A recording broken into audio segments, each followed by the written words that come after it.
Il y a plus de 200 ans, il y a eu une révolution. Une révolution américaine. Un événement qui a littéralement changé le cours de l'histoire. Une révolution menée par un groupe de personnes insatisfaites. Un groupe de personnes fatiguées de s'entendre dire ce qu'ils pouvaient faire, quand ils pouvaient le faire.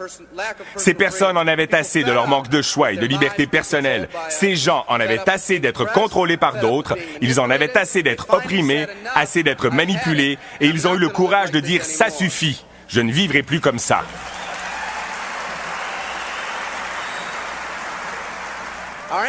Nos ancêtres étaient des personnes qui ont pris l'entière responsabilité de ce qui pouvait leur arriver.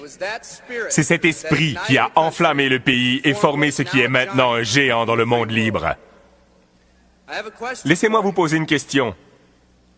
Où est cet état d'esprit aujourd'hui? Le temps est venu pour une autre révolution. Laissez-moi vous expliquer pourquoi l'une des lois de l'univers s'appelle la loi de l'utilisation. Elle dit simplement que vous perdez tout ce que vous n'utilisez pas. Le manque d'utilisation cause la perte, la dépréciation. La foi inutilisée s'estompe. Si vous n'utilisez pas vos compétences, vous perdez ces compétences. Si vous n'utilisez pas votre liberté, vous perdez votre liberté. La liberté ne vient pas automatiquement. Elle ne se transmet pas de génération en génération comme un héritage, mais elle doit être obtenue chaque jour. Au début du siècle, en 1900, moins de 10% des personnes travaillaient pour le gouvernement ou une tierce personne. Plus de 90% étaient des travailleurs autonomes. Nous étions indépendants. En 1980, seulement 80 ans plus tard, plus de 90% d'entre nous travaillaient pour une tierce personne ou le gouvernement et moins de 10% d'entre nous étaient autonomes. Nous avons évolué de l'indépendance vers la dépendance. Des personnes qui ont pris l'entière responsabilité de tout ce qui leur arrivait vers des personnes qui deviennent talentueuses et expertes dans l'art de blâmer les autres pour leurs problèmes.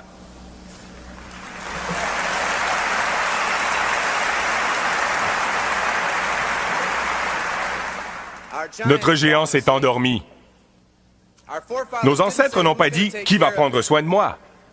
Ils ont simplement dit « Tout ce que je demande, c'est la possibilité d'être libre et la capacité de prendre soin de moi-même et de ma famille. » Aujourd'hui, nous élisons des politiciens pour qu'ils prennent soin de nous.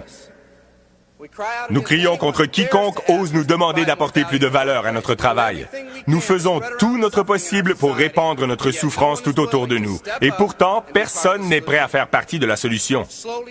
Nous sommes passés d'une société qui payait en fonction de la valeur apportée à une société qui paie selon les droits et l'ancienneté, selon ce que nous croyons qui nous est dû. Nous agissons comme si quelqu'un devait assurer notre subsistance.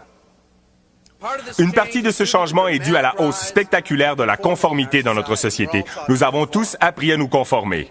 Des pressions incroyables sont mises sur nos épaules tous les jours pour faire les choses de la bonne façon, et pourtant personne ne se pose la question, est-ce vraiment la bonne façon? Un homme a dit un jour, « Je ne suis qu'une accumulation de miroirs qui reflètent ce que chacun veut voir de moi. » Nous vivons pour plaire à ceux qui nous entourent, et le plus effrayant, c'est que ces personnes font exactement la même chose. Les psychologues nous qualifient de personnes dirigées vers l'extérieur. Nous n'agissons pas, nous réagissons. Nous ne cherchons pas à être remarquables, mais à rentrer dans le moule. Nous sommes en mesure de répondre, mais pas de choisir. C'est peut-être la raison pour laquelle un homme sage a dit « La majorité des hommes mènent une vie de tranquille désespoir. » Pour changer, nous devons nous concentrer vers l'intérieur. Devenir des personnes avec nos propres objectifs. Des personnes qui ne sont pas influencées par les opinions des autres. Et c'est difficile, car dès notre plus jeune âge, nous cherchons les opinions des autres pour nous orienter, valider nos décisions et nos actions. Nietzsche a dit « Nous avons besoin de plus de gens forts dans ce monde, parce que les faibles, par leur seule masse, imposent des idées faibles et des valeurs faibles sur nous tous. »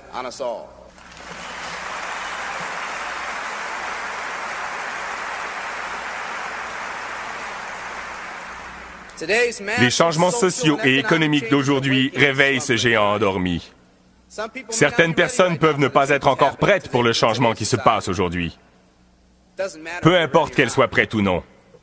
Un vieux proverbe dit « Si vous voulez que vos rêves deviennent réalité, vous devez d'abord vous réveiller. »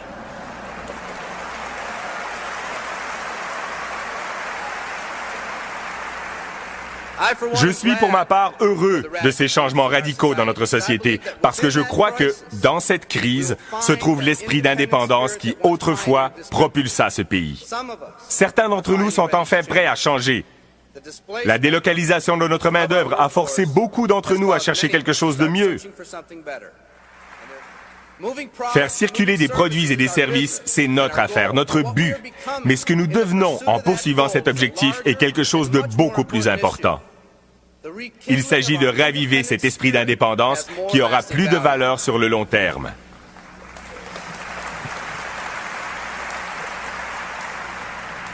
Il n'y a pas plus noble entreprise que l'entreprise qui encourage le développement des personnes.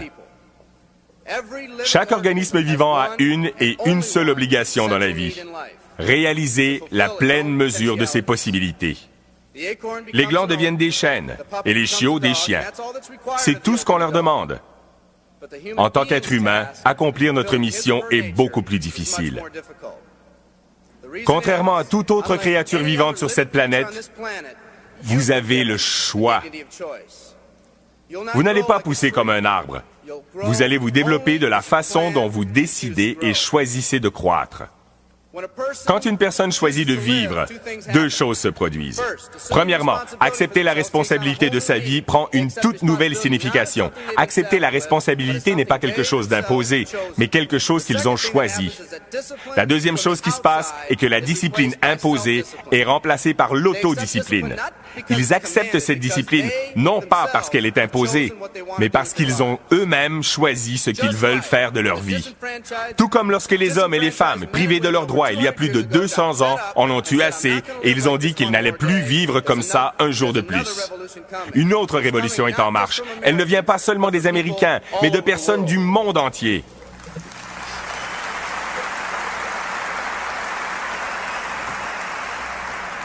Elle vient de personnes qui ont été opprimées, lassées de faire des tâches sans intérêt, qui ont été sous-exploitées, qui ont été offensées ou ignorées, des personnes qui ont vu leurs espoirs maintes et maintes fois écrasés par les circonstances qui les entourent, des personnes qui jouaient le jeu dont les règles n'étaient pas les mêmes pour tout le monde, des personnes dont les rêves ont failli mourir par la force de la négativité et du pessimisme, des personnes qui attendent que la bonne occasion se présente, une occasion qu'elles pourraient saisir et y croire. Un endroit où les gens croiraient en elle. J'entends le grondement de cette révolution chaque jour. Les règles changent et la société est enfin prête pour ce changement. Les gens essaient de vous convaincre de ne pas vous lever. Ils auront parfois les meilleures intentions, mais nous devons lutter contre tout et tout le monde qui essaie d'influencer notre liberté. Et ils essaieront. Croyez-moi, ils essaieront.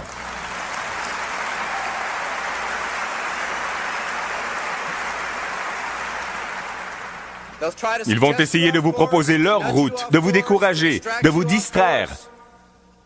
Cette autre révolution arrive. Elle va être conduite par un groupe de personnes uniques et courageuses comme vous.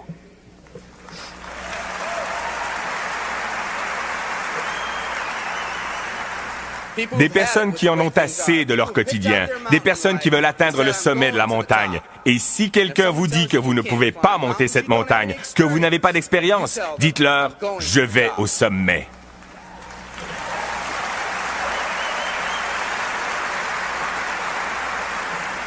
Et si votre voisin vous dit de choisir une autre montagne car celle-ci est trop rocailleuse, qu'allez-vous lui dire? Si quelqu'un vous dit qu'elle est trop raide, qu'allez-vous lui dire? Et si quelqu'un vous dit « Ah, du marketing relationnel », qu'allez-vous lui dire?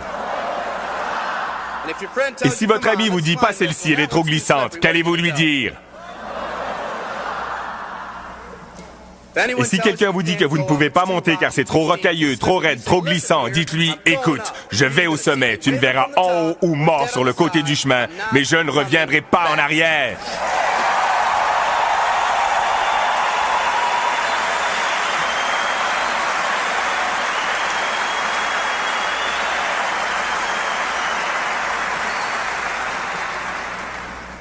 Cette attitude de faire ou mourir entraîne quelque chose. C'est comme si le destin, le temps et les circonstances se rencontraient et se disaient « Écoutez, il dit qu'il le fera ou qu'il mourra. Autant le laisser faire. »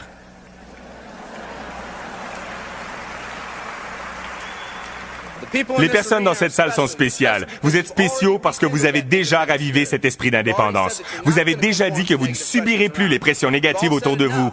Vous avez dit « assez, je ne veux plus vivre comme ça ». Vous êtes les personnes qui veulent créer de grands objectifs et des aspirations pour vous et vos familles. Les personnes qui veulent vivre dans un pays où les familles sont réunies au lieu d'être déchirées. Les personnes qui veulent un pays où posséder sa propre entreprise et contrôler son propre destin est habituel.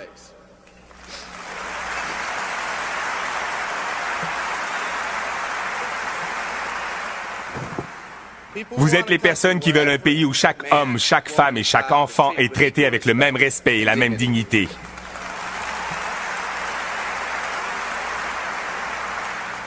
Les personnes qui vont payer n'importe quel prix pour que leur famille n'ait plus à vivre avec un héritage de dettes et de promesses non tenues.